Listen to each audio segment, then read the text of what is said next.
soyez bénis, bien-aimés dans le Seigneur. Nous nous retrouvons autour de la table du Seigneur afin de pouvoir continuer notre voyage spirituel à travers la parole de Dieu. Nous sommes à notre 4e jour. Ce 4e jour va nous permettre de toucher un point. Voilà, certainement demain. Donc le 5e jour, nous allons toucher 2 points. Et aujourd'hui, nous allons parler d'un autre élément par lequel, on va dire, l'ennemi, les puissances des ténèbres, les agents de l'ennemi, voilà, opèrent. Et n'oubliez pas que nous avons commencé notre entretien sur résister, prier et remporter. Nous avons commencé cet entretien-là avec le premier point de l'ennemi, par quoi? Par l'intimidation. Après l'intimidation, nous avons vu clairement la convention satanique. Après la convention satanique, nous avons vu la confusion. Et après la confusion, aujourd'hui, nous allons voir la déstabilisation de nos soutiens. Ou comment l'ennemi opère pour désarmer nos soldats, pour désarmer nos partenaires, pour semer la peur dans notre camp. C'est-à-dire que de façon pratique, il ne vient plus donc directement sur nous. Mais c'est une action qu'il mène.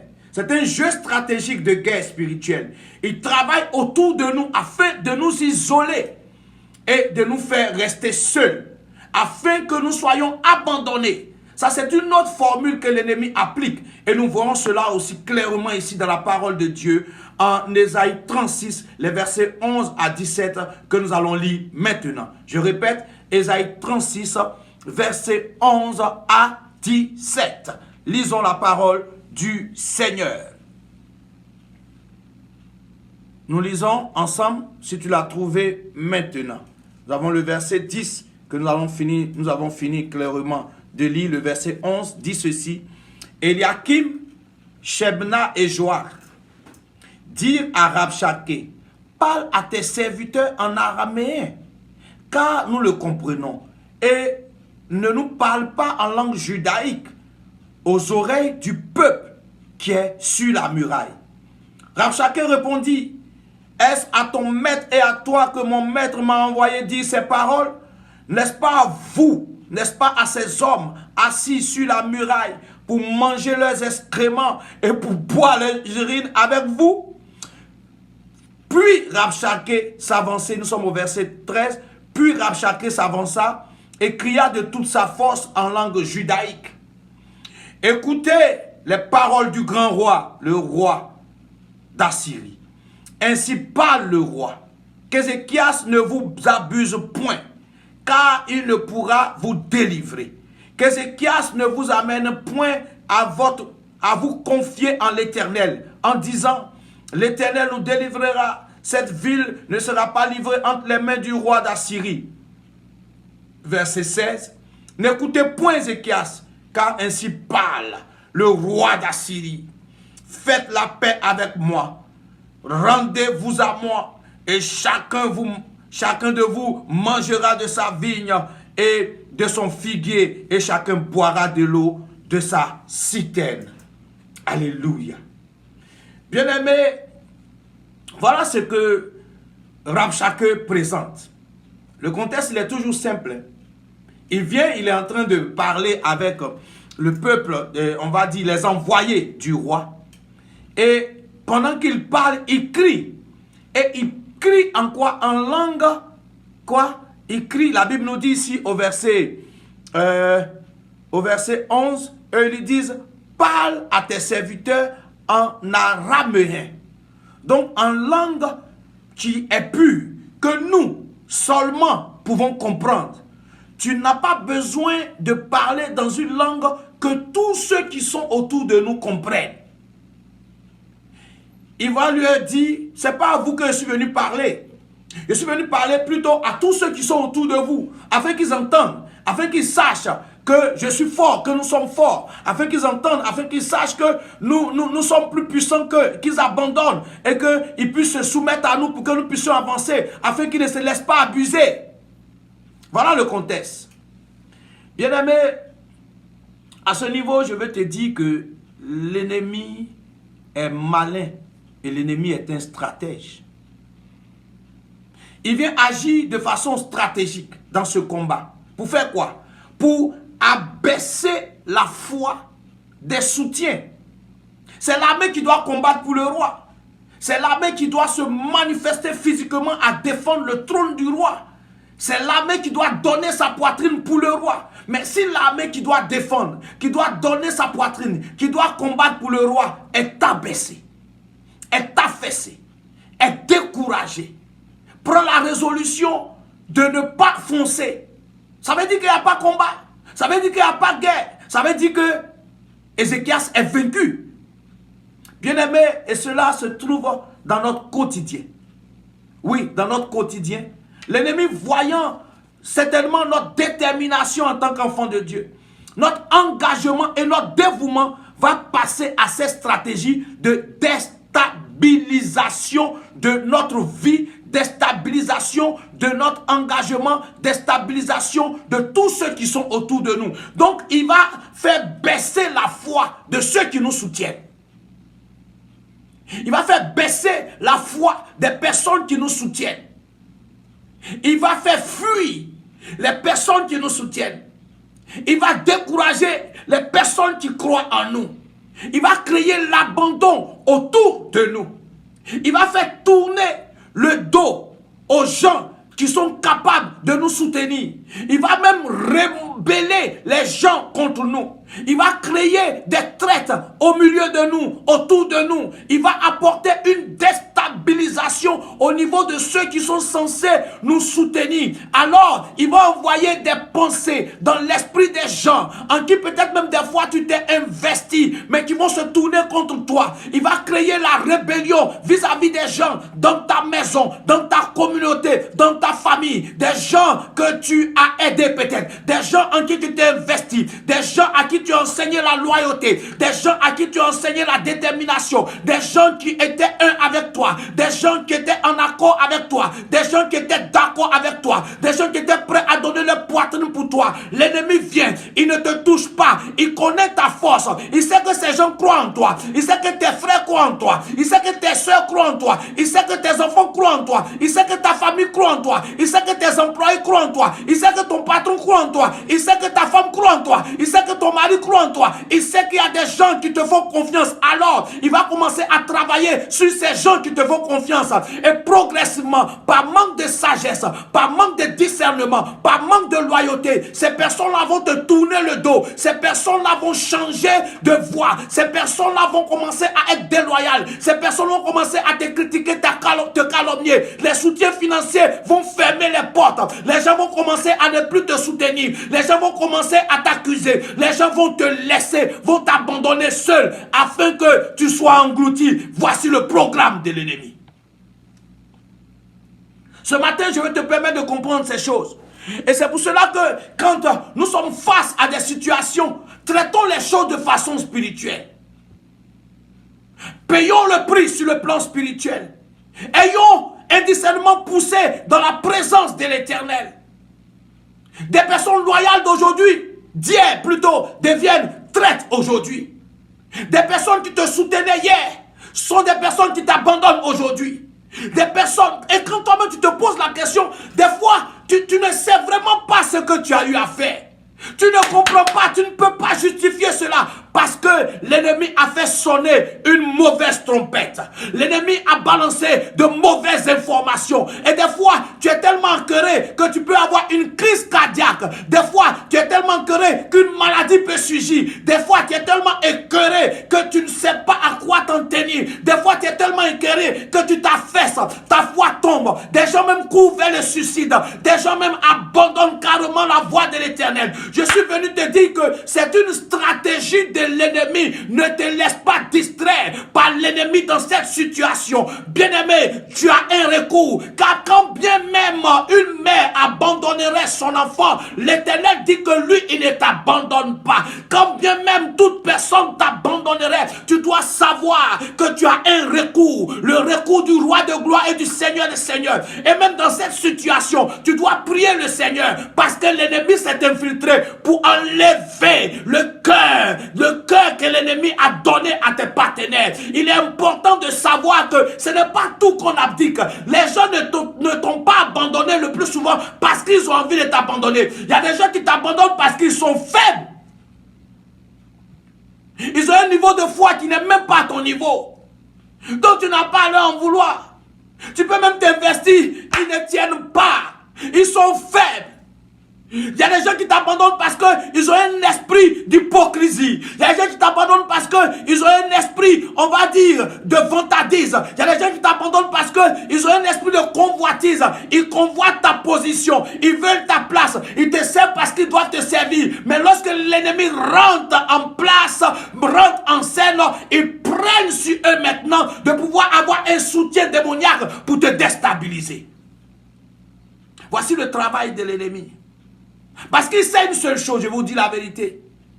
Aussi longtemps qu'il n'y a pas de division et que le peuple est uni, aussi longtemps que la famille est unie, aussi longtemps que les enfants sont unis, aussi longtemps que les frères sont unis, aussi longtemps que l'entreprise est unie, lui ne peut rien faire.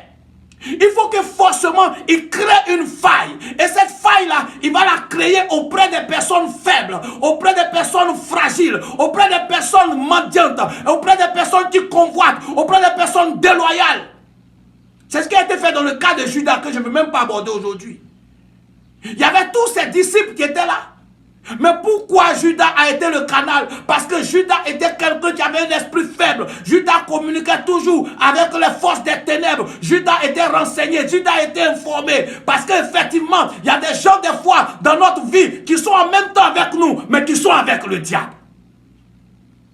Et donc, ce temps-là te permet de savoir, en tant qu'enfant de Dieu, qu'il est l'heure de pouvoir réellement relever le défi. Parce que l'ennemi rentre dans un système de recrutement satanique. Oui, l'ennemi fait son recrutement autour de toi. Toi, tu ne veux pas. Ok. Toi, tu n'abdiques pas. Ok. Toi, tu ne t'abaisses pas devant lui. Ok. Il change de stratégie. Il fait des recrutements autour de toi. Il fait des propositions financières, matérielles aux gens autour de toi. Il fait des propositions de positionnement autour de toi afin que tu sois abandonné. Voici le jeu dans lequel l'ennemi veut aussi mettre beaucoup de personnes, ou le jeu dans lequel beaucoup de personnes se tiennent.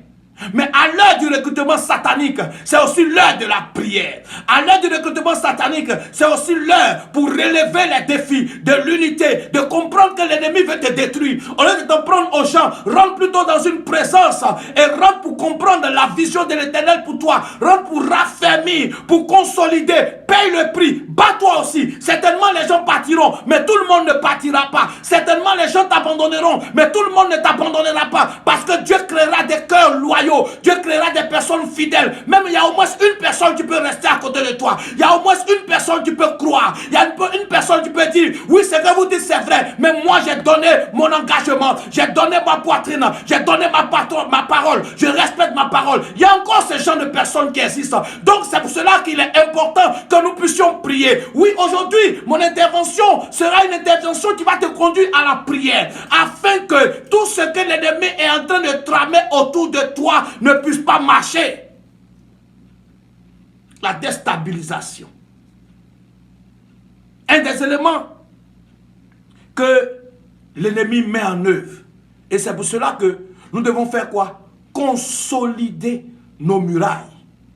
Consolider nos murailles. Fortifier nos gens. Enseigner nos gens. Leur enseigner les principes bibliques. Mais au-delà de ça, prier pour eux. Priez pour le cœur des gens. Priez pour le cœur des gens. Priez pour ceux qui travaillent avec toi. Priez pour le cœur de ceux qui vivent avec toi. Priez pour le cœur de ceux qui mangent avec toi. Priez pour le cœur de ceux qui dorment avec toi. Parce que, écoutez-moi très bien, l'ennemi ne cherchera pas au loin. Il cherchera tes soutiens. Ceux qui t'aiment, ceux qui te considèrent, ceux qui sont prêts à payer le prix pour toi. C'est parmi eux qui va travailler. C'est eux qui va chercher à confondre. C'est eux qui va chercher à convaincre. C'est eux qui va chercher à déstabiliser. Mais je rends gloire au Dieu véritable, car nous servons un Dieu qui n'a pas changé et qui est capable de nous sécuriser, de nous protéger et de veiller sur nous. Aujourd'hui, nous allons faire une prière.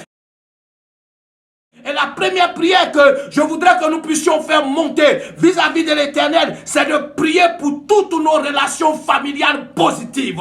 C'est d'ouvrir nos bouches et de parler à Dieu. Et donc prions maintenant pour toutes nos relations familiales positives. C'est-à-dire toutes les personnes qui nous aiment, toutes les personnes qui ont un cœur pour nous, que Dieu les préserve, que Dieu les sécurise, que Dieu les protège, que Dieu accroisse leur loyauté, que Dieu accroisse leur engagement. Prions au nom de Jésus-Christ de Nazareth. Éternel, notre Dieu et notre roi, vu ces choses qui continuent, ce n'était pas seulement au temps de Sanchérib, mais cela continue aujourd'hui. Je prie pour toutes les relations familiales positives autour de moi, toutes les personnes qui m'aiment, toutes les personnes qui croient en moi, toutes les personnes qui me font confiance, toutes les personnes qui sont prêtes à s'engager pour moi. Père, je prie pour elles, je préserve leur cœur, je préserve leurs pensées, je préserve leurs idées, je préserve leurs actions, afin que toutes les propositions de l'ennemi contre la vie de ces personnes ne marchent pas, ne les détruisent pas, ne les abattent pas, ne les déstabilisent pas. Au nom de Jésus-Christ de Nazareth, Père, je préserve leur cœur, je préserve leurs pensées, je préserve leur esprit, je préserve leur corps, je préserve leur âme dans les creux de tes mains, par l'action de ton esprit, afin que nous soyons soudés pour accomplir ton programme et ta volonté, au nom de Jésus-Christ de Nazareth. Alléluia.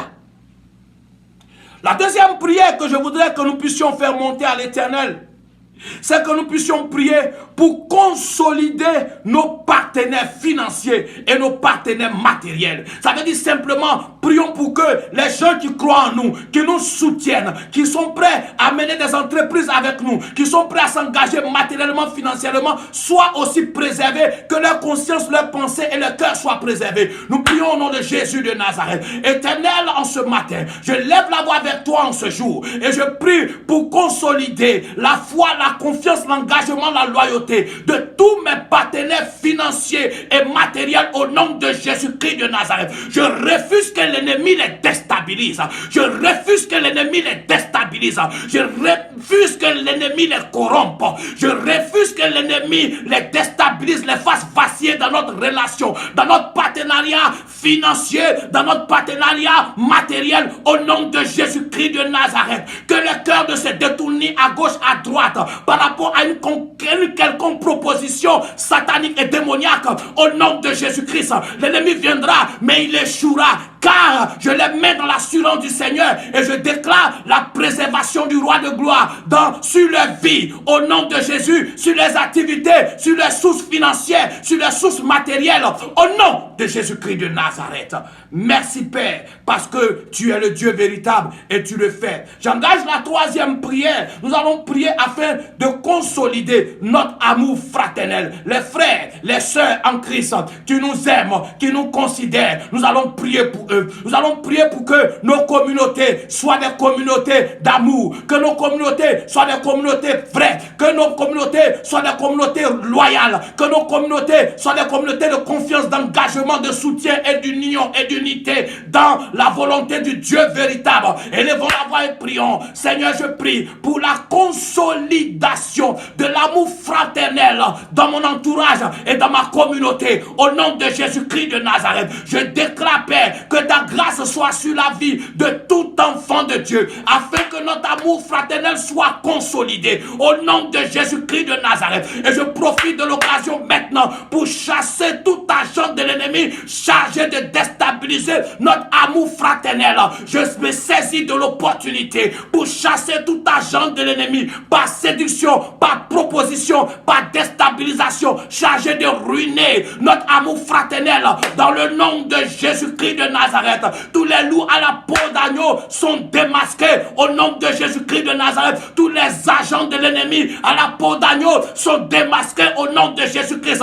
Éternel, je déclare que tous ceux-là qui sont rentrés dans ma vie en tant qu'agents de l'ennemi, avec un masque de sainteté, avec un masque de chrétienté, Jésus de Nazareth, je les démasque au nom de Jésus-Christ. Ceux qui sont amis dans le physique, mais ennemis dans le spirituel, je les démasque, je les déstabilise, je ruine leurs œuvres, les actions, leurs projets, leurs pensées, leurs missions contre ma destinée, au nom de Jésus-Christ de Nazareth. Éternel, ce matin, je me lève par l'autorité que tu m'as donnée donné, je les ruine, je les ruine, je les ruine. Je raffermis mes relations sur le plan spirituel. Je raffermis mes relations sur le plan matériel. Je raffermis mes relations sur le plan à tous les niveaux, sur le plan familial. Au nom de Jésus-Christ, sur le plan amical, au nom de Jésus-Christ de Nazareth. Éternel, manifeste-toi, consolide mes soutiens, consolide mes soutiens. Je chasse maintenant par la puissance de ton esprit tous les lézards, prions, chassons tous les lézards, tous les maguas qui veulent rentrer par une brèche dans nos vies, dans nos relations. Chassons-les au nom de Jésus-Christ de Nazareth. Éternel, je chasse tous les lézards, tous les maguas, toutes les bêtes, tous les serpents, tous les insectes qui veulent rentrer par une brèche qui a été ouverte. Éternel, ton sang ferme la brèche. Ton sang ferme la brèche. Aucun magua, aucun lézard, aucun serpent, aucune fourmi, aucun animal, aucun insecte ne pourra rentrer dans une brèche dans le nom de Jésus-Christ de Nazareth. Je les chasse par la puissance du Saint-Esprit. Les actions, les activités ne prospèrent point. Les actions, les activités ne prospèrent point. Les actions, les activités ne prospèrent point. Au nom de Jésus-Christ de Nazareth. Éternel, le nom de l'Éternel, comme le dit Proverbe 18, le verset 10, est une tour forte. Éternel, j'environne mes relations de ta présence, de ta puissance, de ta grâce. Je profite de mes relations et mes relations aussi profitent de cette relation par l'action de ton esprit. Sois béni, Éternel, parce que tu es Dieu. Merci, Seigneur. Nous ne serons pas déstabilisés, mais plutôt, nous allons jouir du résultat de la grâce de Dieu dans nos relations sincères et véritables. Au nom de Jésus, que Dieu vous bénisse. Amen.